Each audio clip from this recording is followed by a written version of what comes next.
প্রতি বছরই পবিত্র রমজান আসলেই বাংলাদেশের বাজারে নিত্যপণ্যের দাম নিয়ন্ত্রণের বাইরে চলে যায়। আকাশচুম্বী দাম বেড়ে যায় রোজার প্রয়োজনীয় দ্রব্যের। এতে সাহরি ও ইফতারে বিড়ম্বনায় পড়তে হয় রোজাদারদের। কষ্ট ও দুর্ভোগ চরমভাবে বেড়ে যায় সাধারণ মানুষের। অথচ পবিত্র এই রমজান মাসে সবকিছুই স্বাভাবিক থাকা উচিত। রমজান মাসে অমুসলিম দেশগুলো পণ্য সামগ্রীর দাম কমিয়ে দেয় মুসলমানদের প্রতি উদারতা ও মানবতা থেকে। খ্রিস্টান ধর্মাবলম্বীদের দেশ ইতালি, দেশটিতে রমজান মাসেও দ্রব্যমূল্য আগের মতোই নিয়ন্ত্রণে থাকে, কারণ দেশটিতে বসবাসরত মুসলমানরা যেন বিড়ম্বনায় না পড়েন। বাজারে অনেক মানুষ আছে এবং আমরা খুব সুন্দরভাবে রোজা পালন করছি।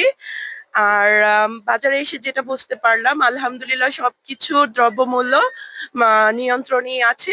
Vision hot and cool AC 4-way solenoid valve টেকনোলজিতে হিটিং ও কুলিং দুই মোডেই কাজ করে সমানভাবে। Vision hot and cool AC. আমাদের দেশে এখনো রমজান মাস আসলেই সিন্ডিকেটের একটা ব্যবসা শুরু হয়ে যায়, কিন্তু আমরা ইতালিতে, ইউরোপে এখন পর্যন্ত রমজান মাসে জিনিসপত্রের দাম আয়ত্তের ভিতরে রাখছি, ক্রয় ক্ষমতার ভিতরে রাখছি, যাতে জনগণের কষ্ট না হয়।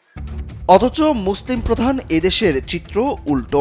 বাংলাদেশে রোজা এলেই মানুষকে ভাবনায় পড়তে হয় দ্রব্যমূল্যের বাড়তি দাম নিয়ে। খ্রিস্টান প্রধান দেশেও রমজানে ভাবনায় পড়তে হয় না। দেশটিতে বসবাসরত প্রবাসী বাংলাদেশিরা জানান, ইতালির মতো খ্রিস্টান প্রধান দেশে রমজান মাসে কোনো কিছুরই দাম বৃদ্ধি করা হয় না, কিন্তু মুসলিম প্রধান বাংলাদেশে বাজার সিন্ডিকেটের কারণে রমজানে দাম আরও বাড়ে।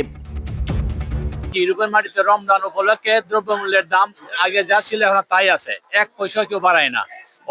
অথচ খ্রিস্টানের দেশ, খ্রিস্টানের দেশে আমরা উপযুক্ত মূল্য পাইতেছি।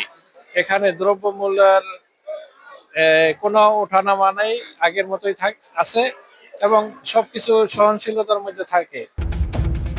এদিকে ইসলামে খাদ্য মজুত করার ব্যাপারে কঠোর হুঁশিয়ারি দেওয়া হয়েছে। এ প্রসঙ্গে হযরত মামর ইবনে আবদুল্লাহ ইবনে ফাজালা রাদিয়াল্লাহু তাআলা আনহু বলেন, আমি রাসূলুল্লাহ সাল্লাল্লাহু আলাইহি সাল্লামকে বলতে শুনেছি, পাপাচারী ছাড়া অন্য কেউ মজুতদারি করে না।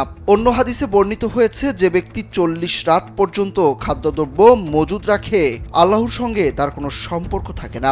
মজুতদার ও অধিক মুনাফাখোর ব্যবসায়ীদের সম্পর্কে হাদিসে সতর্কবাণী উচ্চারণ করে এদের পাপী হিসাবে উল্লেখ করা হয়েছে। পণ্যদ্রব্য মজুত করে অধিক মূল্যে বিক্রয়কারী অবশ্যই পাপী। অত্যাধিক মুনাফা লাভের আশায় পণ্যদ্রব্য মজুত করা, সরিয়ে রাখা, অতিরিক্ত পণ্য ধ্বংস করা শরীয়ত গর্হিত কাজ।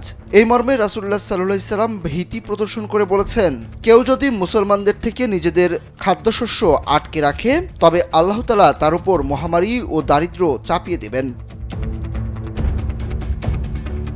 রাসূলুল্লাহ সাল্লাল্লাহু আলাইহি সাল্লাম আরও বলেছেন, মজুতদার খুবই নিকৃষ্টতম ব্যক্তি।